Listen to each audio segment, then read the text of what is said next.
当冬夜的暴风雪将你困在没有光亮的针叶林深处，饥饿如毒蛇般撕咬着你的理智，你是否敢直视那在风中狂笑、因啃食同类而异化成数米高的苍白恶鬼？在北美洲那片常年被迷雾与冰雪封锁的原始荒野中，流传着一套狂野、诡谲且充满自然压迫感的远古信仰。阿尔贡金人用口耳相传的萤火歌谣，构建起一个万物皆有灵的宏大奇幻宇宙。今天，就让我们踏入这片永不消散的森林，去解开那关于巨龟岛、雷鸟与终极食人怪物的深渊密码。要丈量这片被绿色苍穹与奔腾河流彻底覆盖的世界，必须先将目光投向北美洲那片辽阔无比的地理版图。这套被称为阿尔贡金的神话体系，并不是某一个单一氏族的狭隘传说，而是分布在五大湖周边、加拿大东部广袤台原以及大西洋沿岸的庞大印第安语族所共有的精神世界。克里人、奥吉布瓦人、黑角人以及波瓦坦人，这些在风雪中穿行的古老游牧与狩猎部族，用他们的脚步丈量着这片土地，用围聚在萤火旁的低语将那些口耳相传的秘密一代代传承至今。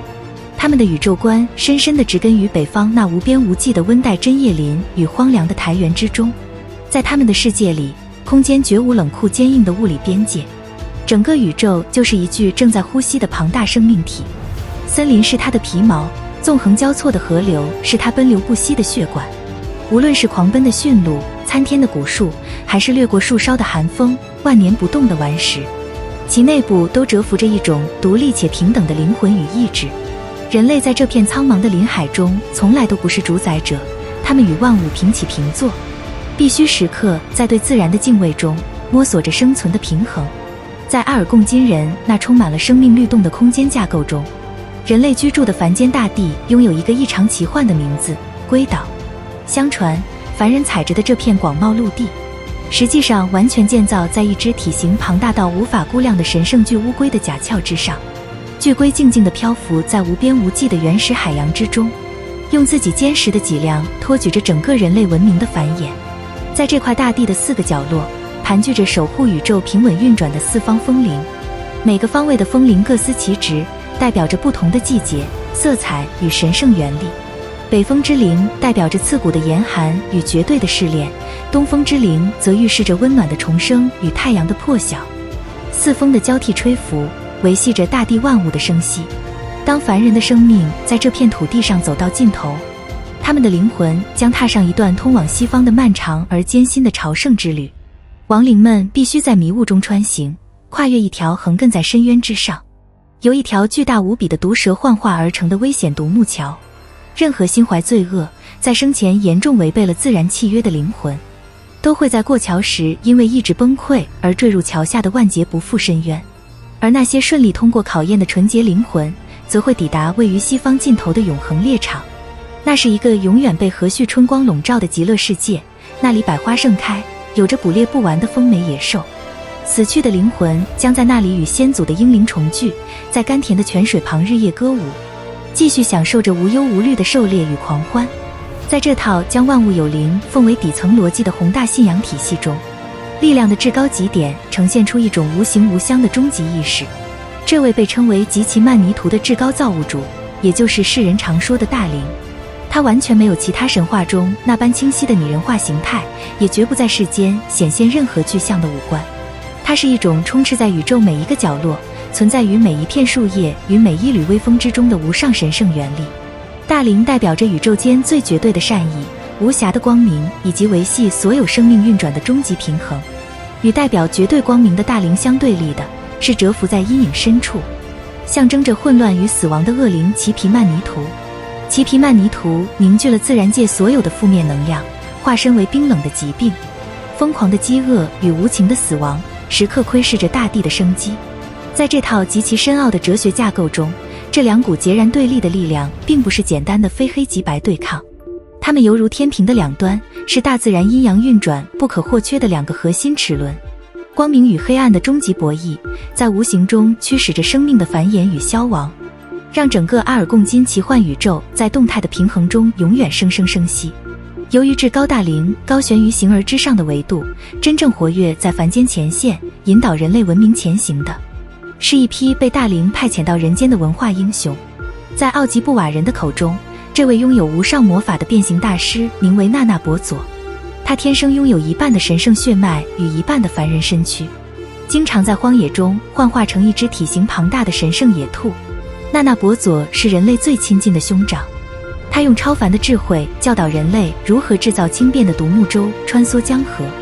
如何制作精密的渔网捕获鱼群，如何辨识隐藏在密林深处的救命草药。他的性格亦正亦邪，充满了捉弄人世的恶作剧色彩。他会为了人类的福祉去偷取天界的火种，也会因为自己的自大与愚蠢而闹出无数令人啼笑皆非的尴尬笑话，在荒诞与崇高之间编织着人类早期的文明图景。在纳纳伯佐的光芒身侧，天际线处永远回荡着一声震撼九霄的狂暴啼鸣，那是统治着天空与风暴的终极神鸟雷鸟。雷鸟的体型巨大到可以轻松遮蔽整片太阳，它那宽大的羽翼每次拍打都会在世间引发震耳欲聋的雷鸣。它的双眼在睁闭之间能够降下撕裂黑夜的万钧闪电。雷鸟是绝对的秩序维护者，也是大灵意志在天空的物理显化。它常年翱翔在五大湖的上空，俯瞰着大地上的一举一动。它的存在不仅是为了降下风雨滋润万物，更肩负着一个至关重要的神圣职责，死死压制那些隐藏在水底深处的地底恶魔，用狂暴的雷霆阻止混乱力量吞噬整个人类世界。然而，当凛冬降临这片大西洋沿岸的原始森林，刺骨的严寒会化作最无情的刽子手，在黑夜中释放出整个北美洲最让人闻风丧胆的恐怖梦魇——食人恶灵温迪哥。温迪哥的诞生完全是一场由于人类触犯了自然最深禁忌而引发的血腥异变。在漫长且没有尽头的严寒冬夜里，当大雪封锁了所有的出路，部族陷入颗粒无收的终极饥荒时，那些无法承受饥饿折磨、丧失了理智而残忍吃掉同类的凡人，会瞬间受到黑暗原力的诅咒。他们的灵魂会在惨叫中被恶灵骑皮曼泥土彻底搅碎并强行附身，躯体会发生极度惊悚的扭曲抽长。异化之后的温迪哥身高数米，骨瘦如柴，死人般苍白的皮肤紧紧贴在嶙峋的骨架之上，散发着一股令人作呕的腐肉腥臭。他的嘴唇因为疯狂的啃咬而变得破烂不堪，露出一排如利刃般的獠牙。温迪哥的一生都在承受着永远无法被填满的极端饥饿折磨。他在冰天雪地中如幽灵般狂奔，发出凄厉的哭嚎。最令人绝望的是，每当他吞噬掉一个新的受害者，他的体型就会在瞬间变大1分，对食物的渴求也会随之疯狂翻倍。它代表着贪婪、疯狂与冬天的极致冷酷，是高悬在每一个林区凡人头顶的灭绝之剑。在冰冷刺骨的五大湖底部，潜伏着雷鸟一生最难缠的宿敌，那是统治着深水与湖中铜矿的远古巨兽米西比舒，也就是传说中的水下美洲豹。这头巨兽拥有一只斑斓的美洲豹身体，全身覆盖着如龙般坚硬的黑色鳞片，额头上长着2只代表着黑暗力量的锋利犄角。它最引人注目的特征是那条完全由纯铜铸造而成的巨大尾巴，尾巴摆动时会发出刺耳的金属摩擦声。米西比舒掌控着水流的走向，当它在水底深渊中愤怒翻滚，便会掀起溺死无数凡人皮艇的狂风巨浪。而在凡人绝对不敢深入的森林最幽暗处，生活着一群身形仅到人类膝盖、皮肤呈灰色的邪恶矮人，被称为普克维奇。这些森林矮人精通高深的隐形术，擅长在暗处射出带有剧毒的无形飞剑。他们最初对人类抱有微弱的善意，但当他们发现凡人不再向自然献祭，反而开始大肆开垦树林时，极度的嫉妒与怨恨瞬间扭曲了他们的心灵。他们开始变成隐匿在树影里的邪恶猎手，喜欢在深夜点燃虚假的篝火，用轻柔的歌声将迷路的凡人旅人一步步诱骗到万丈悬崖的边缘，随后将其无情地推入深渊，或者悄无声息地抱走那些在林中玩耍的幼小儿童，化作了森林深处最防不胜防的幽暗剧毒。这片大地上所发生过的最动荡、最惨烈的神魔大战，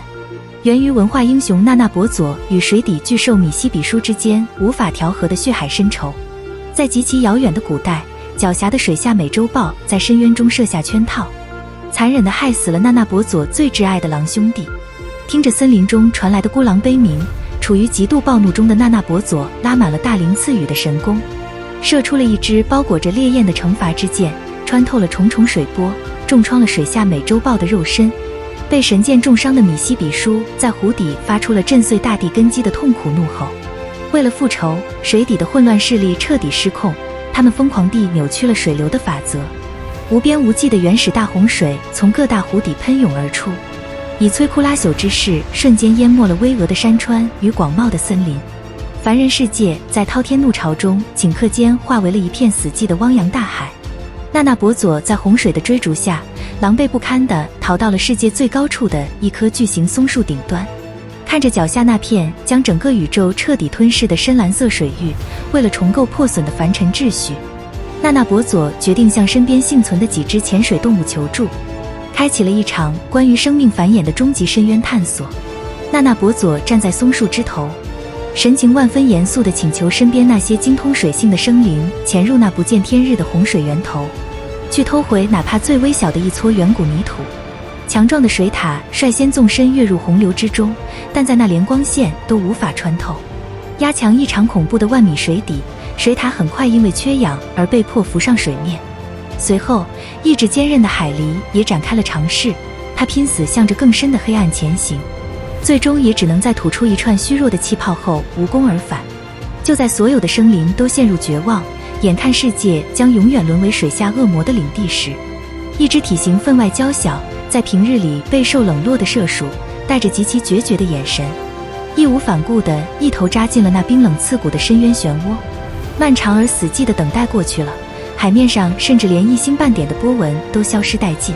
正当那那伯佐痛苦地认为这最后一次尝试也已失败时，麝鼠那已经僵硬无力的躯体终于缓缓漂浮上了水面。他的双眼紧闭，早已失去了生命体征，但在他那死死抠住、已经彻底冻结的右爪缝隙里，赫然抓着一小撮散发着大地清香的黑色泥土。那那伯佐饱含热泪地接过了这最珍贵的生命种子，他将这撮泥土轻轻放置在水面上一只神圣巨乌龟的背甲之上。奇迹瞬间在海浪中爆发，那小小的泥土在接触到龟甲的刹那开始无限地向外蔓延、生长、膨胀，最终化作了生机勃勃的北美大陆。这便是龟岛神话的伟大由来。这场跨越了生死与大洪水的重塑，不仅拯救了凡人的血脉，更重新确立了这片土地上坚不可摧的生存誓约。从那一天起，大地上的部族重新在龟岛的背脊上筑起营帐，他们将自然界中流淌的每一滴水，掠过树梢的每一阵风，都市做大林及其曼尼图无处不在的低语。在这里，生存是一场与风雪、与森林、与深海不断达成的无声妥协。每一次向自然的索取，都必须伴随着对古老禁忌的严苛遵守。这首由雷鸟的轰鸣、温迪哥的绝望哭嚎以及巨龟的脊梁共同交织而成的荒野史诗，至今依然在那些终年不见阳光的无尽密林里无声流淌。当你再次穿行在幽深寒冷的松林深处，看着落叶在风中起舞，或许也会听到那风中夹杂着的隐秘呼唤，那是大地在警告每一个生灵，在绝对的黑暗到来之前，切莫触碰那禁忌的底线。